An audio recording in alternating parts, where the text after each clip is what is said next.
गणनान्त्वा गणपतिगुं हवामहे कविं कवीनामुपमश्रवस्तमम् ज्येष्ठराजं ब्रह्मणां ब्रह्मणस्पत आन शृण्वन्नोतिविश्वेदसादनम् ॐ हंस हंसाय विद्महे परमहंसाय धीमहि तन्नो हंस प्रचोदयात्। ॐ नमो हिरण्यवाहवे हिरण्यवर्णाय हिरण्यरूपाय हिरण्यपतये अम्बिकापतये उमापतये पशुपतये नमो नमः। ऋतगं सत्यं परं ब्रह्म पुरुषं कृष्णपिङ्गलम् ऊर्ध्वरेतं विरूपाक्षं विश्वरूपाय वै नमो नमः। ईशानः सर्वविद्यानाम् ईश्वरः सर्वभूतानां ब्रह्माधिपतिर्ब्रह्मणोऽधिपतिर्ब्रह्मा शिवो मे अस्तु सदा शिवो।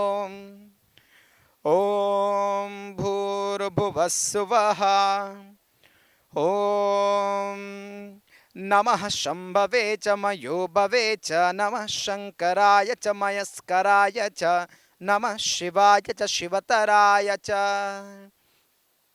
ॐ निधनपतये नमः निधनपतान्तिकाय नमः ऊर्ध्वाय नमः ऊर्ध्वलिङ्गाय नमः हिरण्याय नमः हिरण्यलिङ्गाय नमः सुवर्णाय नमः सुवर्णलिङ्गाय नमः दिव्याय नमः दिव्यलिङ्गाय नमः भवाय नमः भवलिङ्गाय नमः शर्वाय नमः शर्वलिङ्गाय नमः शिवाय नमः शिवलिङ्गाय नमः ज्वलाय नमः ज्वललिङ्गाय नमः आत्माय नमः आत्मलिङ्गाय नमः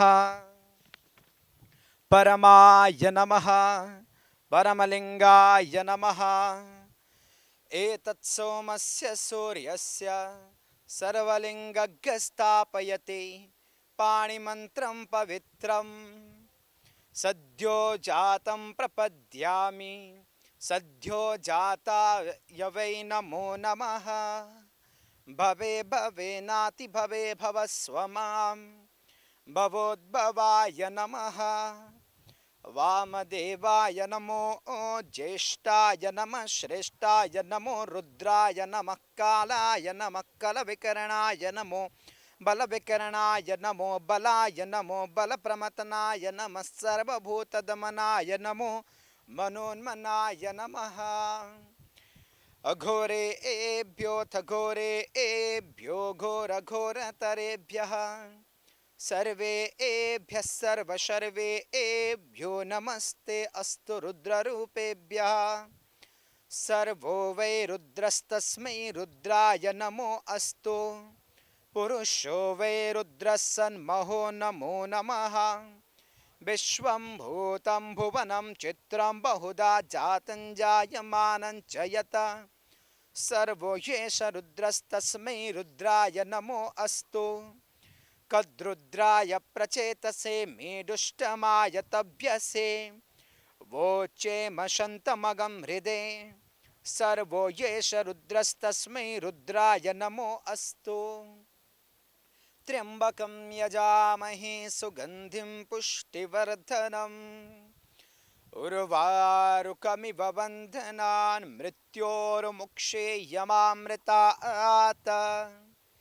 ये ते सहस्रमयुतं पाशा मृत्योमर्त्याय हन्तवे तान् यज्ञस्य मायया सर्वान् वयजामहे। मृत्यवे स्वाहा मृत्यवे स्वाहा। ॐ नमो भगवते रुद्राय विष्णवे मृत्युर्मे पाहि। ॐ तत्पुरुषाय विद्महे महादेवाय धीमहि तन्नो रुद्रः प्रचोदयात्। ॐ नमस्ते अस्तु भगवन् विश्वेश्वराय महादेवाय त्रयम्बकाय त्रिपुरान्तकाय त्रिकाग्निकालाय कालाग्निरुद्राय नीलकण्ठाय मृत्युञ्जयाय सर्वेश्वराय सदाशिवाय श्रीमन्महादेवाय नमः। ॐ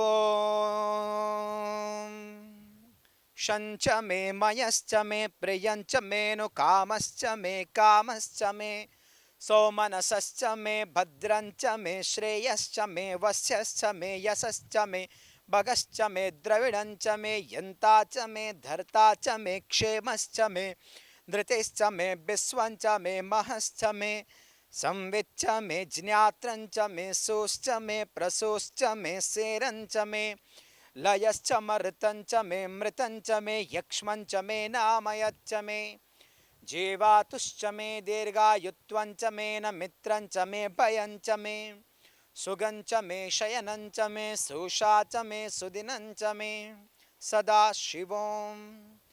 ॐ शान्तिः शान्तिः शान्तिः। ॐ असतो मा सद्गमय तमसो मा ज्योतिर्गमय मृत्योर्मामृतङ्गमय। यो वेदादौ स्वरः प्रोक्तो वेदान्ते च प्रतिष्ठितः तस्य प्रकृतिलीनस्य यः परस्य महेश्वरः। ॐ शान्तिः शान्तिः शान्तिः।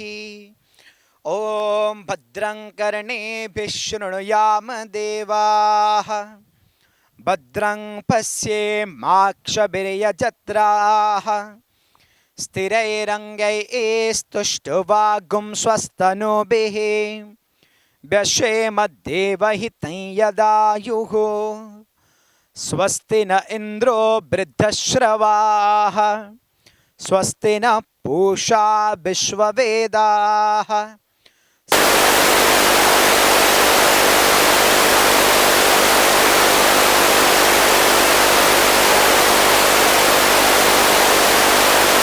शान्ति शान्ति शान्तिः। ॐ सहना भवतु सहनौ भुनक्तु सह वीर्यङ्करवावहै तेजस्विनावधीतमस्तु मा विद्विषावहै। ॐ शान्ति शान्ति शान्तिः। ॐ पूर्णमदः पूर्णमिदं पूर्णात् पूर्णमुदच्यते पूर्णस्य पूर्णमादाय पूर्णमेवावशिष्यते।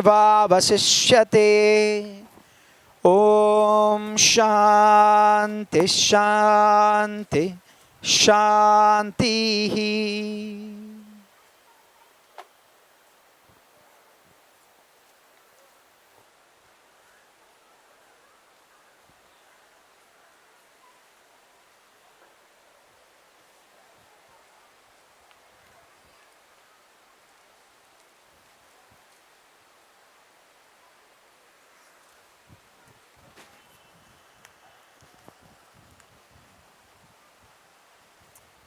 Welcome to Satsang.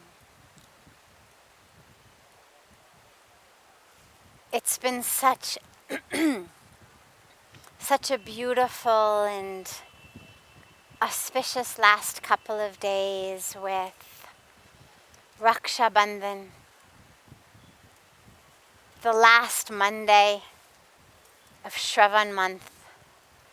Such an incredibly auspicious time, and it's amazing because this is the time usually where these banks of Ganga are filled with tens of millions of the convert yatris, people traveling on foot from their villages all across northern India, carrying water from the rivers of their home village to offer to the sacred Bhagwan Shiva at the Nilkand Mahadev Mandir. Then they come and they fill up with water from Ganga and carry that water back to their villages and offer that water on the Shiva in the temples in their villages. Usually this time of year, there's no way we could be outside, not with any sound at least. If we were here, we would hear them chanting Bhagwan Shiva's name, chanting bum bum bole, bum bum bole, bum bum bole, 24 hours a day. So it's amazing to realize that the month of Shravan is over, and we haven't had any of our beautiful convert yatris. Just reminds us of the continuing presence of COVID and the need for all of us to keep taking care. People are restless, people are bored, people are tired of it, understandably. But as we know, and as we talk about in Satsang so much, the universe doesn't move according to what we had planned. And so don't let your boredom or your frustration or your sense of enough, I'm done, don't let that make a decision that you're going to regret for the rest of your life, that could severely impact you, could kill you, could severely impact others. People who are more immunocompromised or not. Even strong, healthy people are coming down with COVID and even dying. So for us, the lack of the convert yatris is this constant reminder. And maybe for you, you've got a different constant reminder. Maybe it's not being able to mingle with friends or go to parties. Maybe it's how quiet your road is. Maybe it's working from home instead of the office. Maybe it's having to cancel your summer plans. Whatever it may be, allow that to be a reminder. Not of being tired and annoyed and forget it, but rather let it be a catalyst for resilience.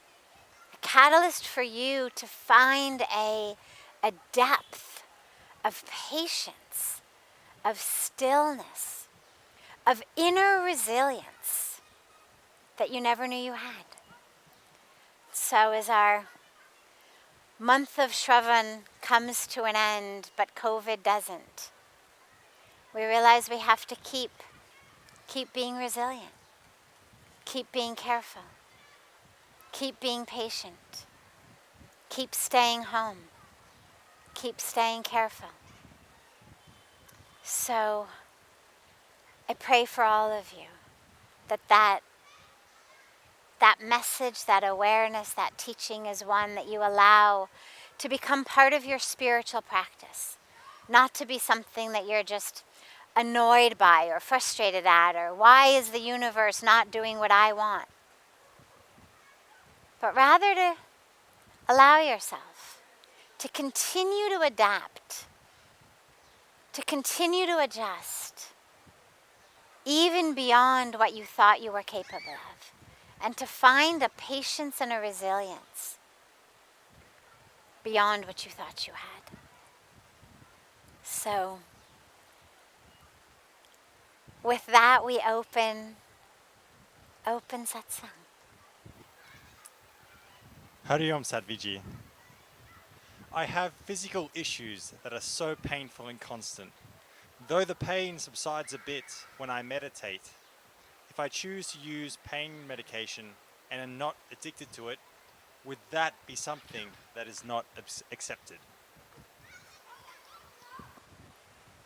People sadly have this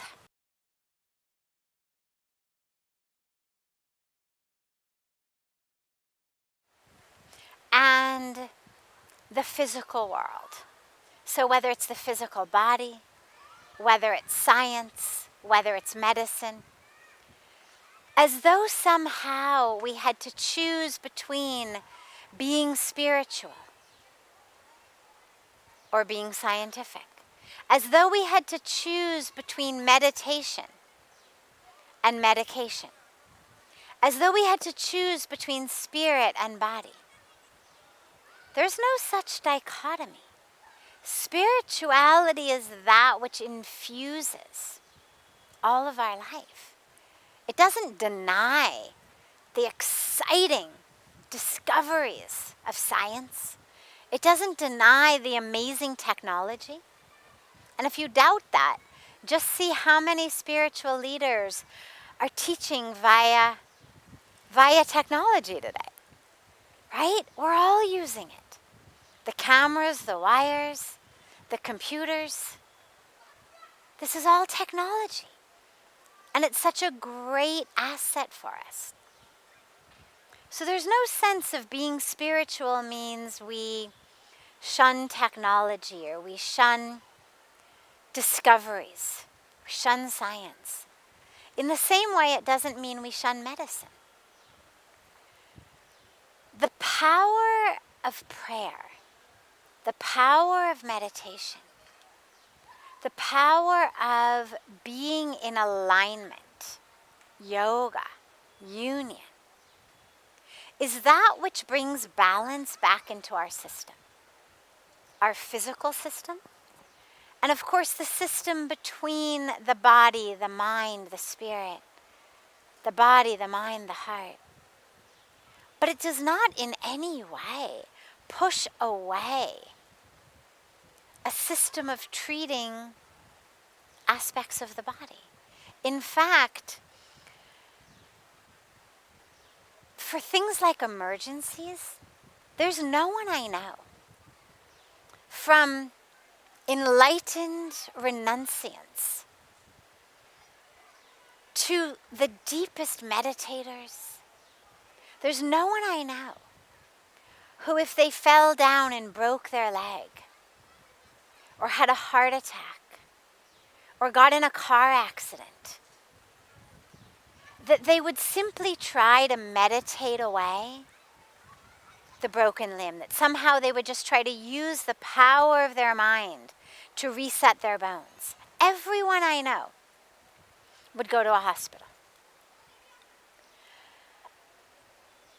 You start getting into more gray areas when you look at issues of pain, when you look at other chronic illnesses. Some wouldn't use it, many would. To me, I don't think it's unspiritual at all. We have a body. We are spirit, but we have a body. And yes, one of the most beautiful spiritual practices is remembering I'm not the body. It's why we fast. It's why we stay awake all night. It's why we do all of these practices. It's why Puja Swamiji had to stand on one leg for 11 hours a day. It's why you see all sorts of practices that are used to tame the body and to teach us and remind us that we aren't the body. Not to subjugate the body, but just to remind us I'm not the body. But that doesn't mean that when the body is in pain or when the body is sick, that I can't treat it. You should treat it. And if a pain medication removes the pain from your body such that you can sit in meditation without having to use an extraordinary amount of willpower to not think about the pain, if it enables you to get out of your bed, off of your couch, and into the world, where you can connect and be of service and give, if it allows you to get out and enjoy sunsets and take walks, hike in the woods, if it enables you to pick up your children or your grandchildren, or your dog or your cat, or the kids across the street, if it's going to enable you to reconnect with life, take it. Everything, of course, has side effects, and these are things you have to ask your doctor.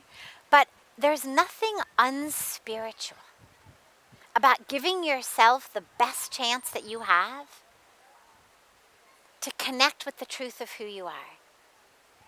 And if every time you close your eyes, you are so overcome with pain, eyes open, eyes closed, walking, sitting, standing, sleeping, that's not life. And if a simple pain pill can give you life back, by all means take it. And if at some point in your life your dharma is to meditate in a cave,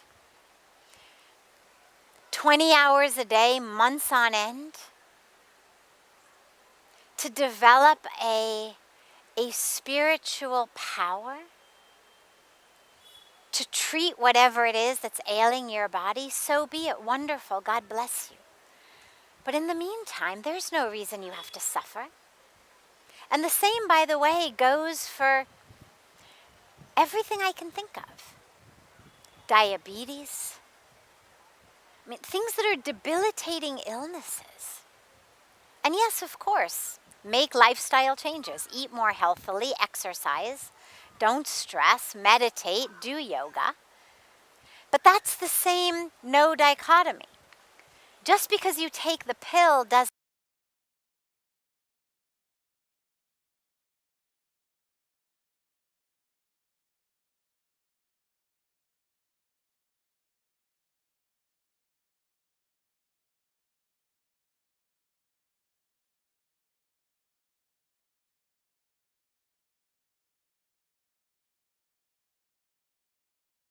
with debilitating pain for whom a pain medicine doesn't do anything. So if your issues can be solved by a pill, as simple as a pain medication, consider yourself actually very lucky. But do engage in all of the practices, whether it's acupuncture, whether it's Reiki, whether it's yoga, whatever it may be, that can someday, hopefully, free you from that medicine. In the same way, if you've got diabetes, take the insulin and exercise and eat better and do all the things that eventually, someday, hopefully, will get you off the insulin. But if you die along the way, you lose your chance. So yeah, don't be so hard on yourself. Take the medicine, it's okay. I have realized that God is everywhere, and I've searched my inner heart, but I'm not able to see God there. How do I find God in my heart? Beautiful. So when we say God lives in your heart, for someone who's very literal, that might be difficult. If we look within and we connect to a muscle, if we connect to an organ, and we try to find literally, physically, a presence of God, I can see where that would be difficult. But what it really means is two things. Number one, it means God lives in you. And if you feel God in your heart, wonderful. If you feel God in your low abdomen, wonderful. If you feel God in your knee, wonderful. If you feel God in your third eye, wonderful. God permeates us. The divine permeates all of us. There are certain energy centers, certain parts of us that people identify more with a divine feeling. Whether it's the heart chakra, whether it's the Agya chakra, whether it's our Swadhisthana chakra, whatever it may be.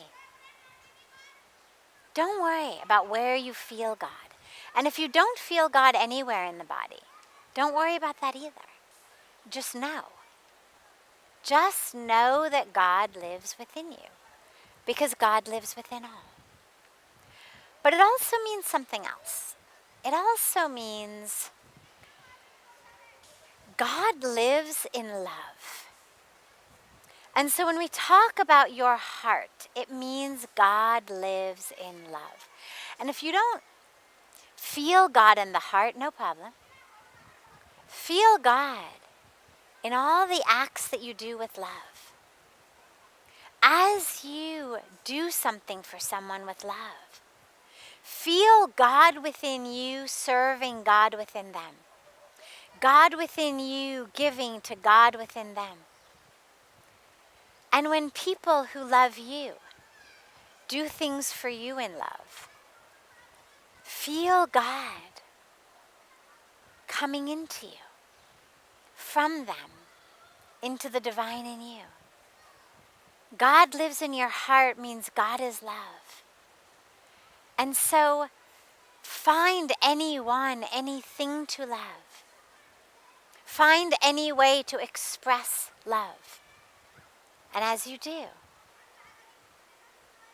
connect with God. Know that that expression of love is the presence of God.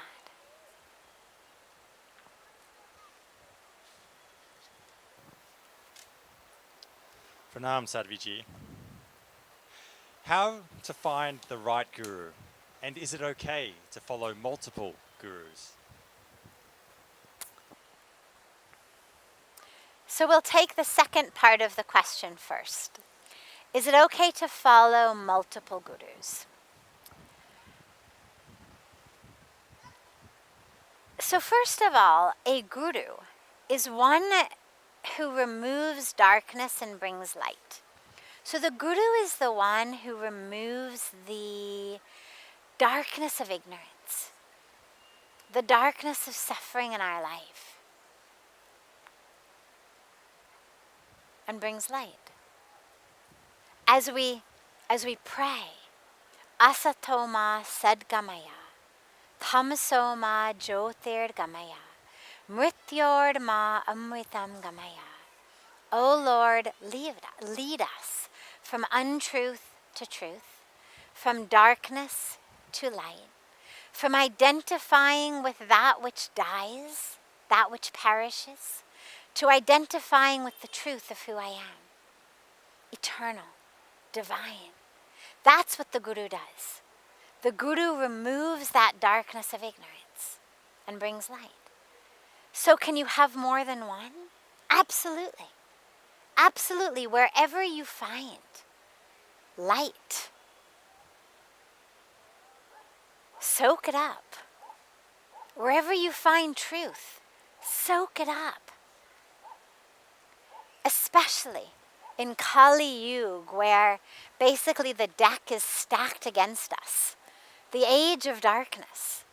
But in this era of darkness, in this era of the deck stacked against us, we've also been given a lot of little sort of extra helps from the universe. And we need them. We need all of the extra helps from the universe that we can get. And in that way, if you find multiple gurus who touch you, who inspire you, who turn your darkness to light, who bring truth to your falsehood, wonderful. However, the dilemma becomes if you're trying to follow a specific path, and you have one guru who says it must be this way, another one who says it must be that way, a third who says it must be this way. You get very confused and you end up quite frustrated trying to do all of them. So what I would say is take wisdom from everywhere. Take light from everywhere. Take truth from everywhere. But in terms of following a specific path, if that path differs from other paths that other gurus are giving you, choose one. Because otherwise you'll end up running in circles. There may be multiple ways out of a dark forest. But if you walk 2 steps on this one, then you come back, walk 2 steps on that, come back, walk 2 steps on this one, you'll never get out. And so, if the paths seem to be separate, choose one. But as far as wisdom, inspiration, light, take as much as you can. And in terms of finding the right guru, so they say that when the disciple is ready, the guru appears. Now, that doesn't necessarily mean that the guru appears for the first time. You may have met the guru before, but you weren't yet ready to actually have that being be your guru. So it doesn't mean now that I'm ready, everyone I've already met is somehow disqualified from being my guru and it has to be someone new. When the disciple is ready, the guru appears, whether for the first time in body or whether appears in the awareness of the disciple.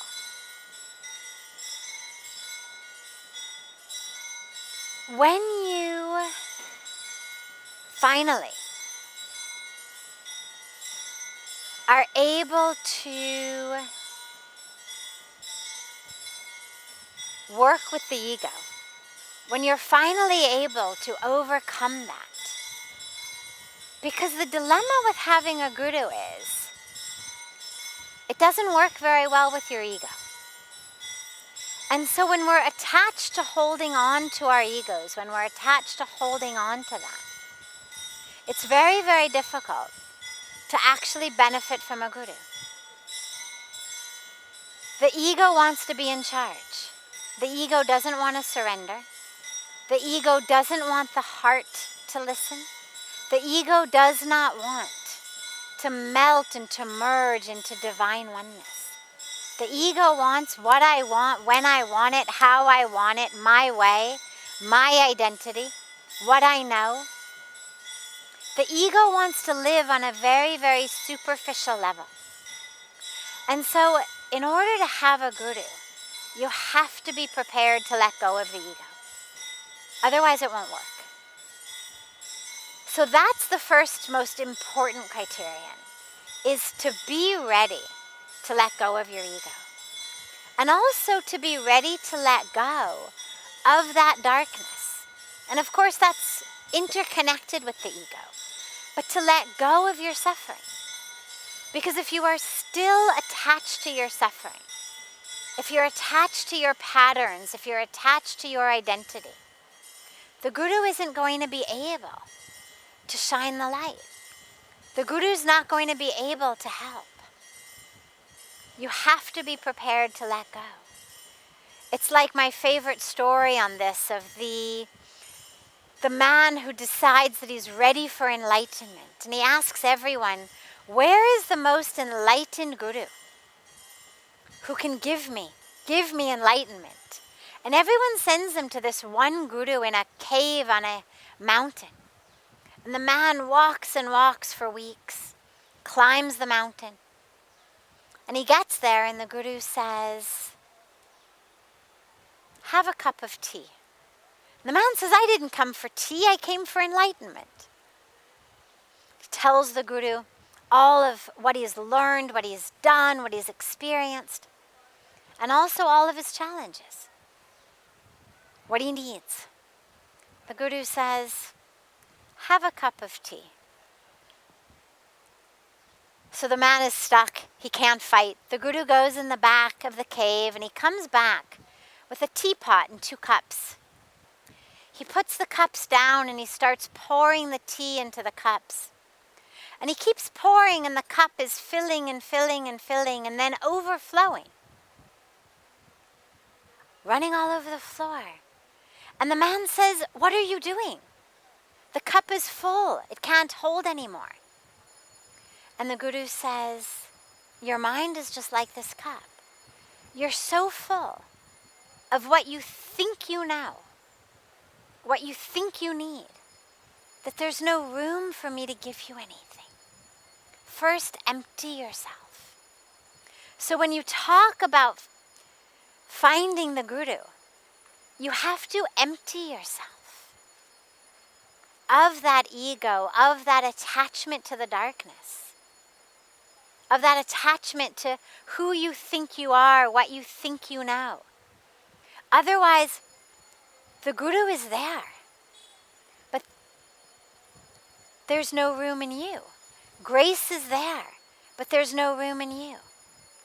And here's the thing, the universe is really patient. You want to get there in this life? Wonderful. You want to wait till next life or 10 lives from now? No problem. The universe isn't going to force you to let go of your ego. It's not going to force you to let go of the darkness. It's very patient, very happy, no problem. This has been going on for eternity. When we say Sanatan Dharma, it means the eternal Dharma. Eternity. No beginning, no end. So one life to another life, the universe, doesn't matter. It's up to us. Are we ready this life for the light? And if so, then we have to relinquish our attachment to the darkness. And then we pray. And we have faith.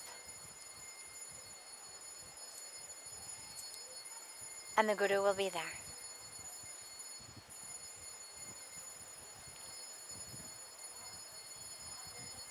Have a beautiful, beautiful rest of your evening.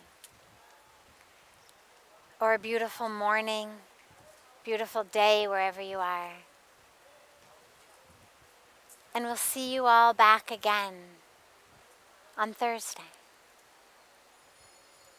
So much love to you from these holy banks of Mother Ganga.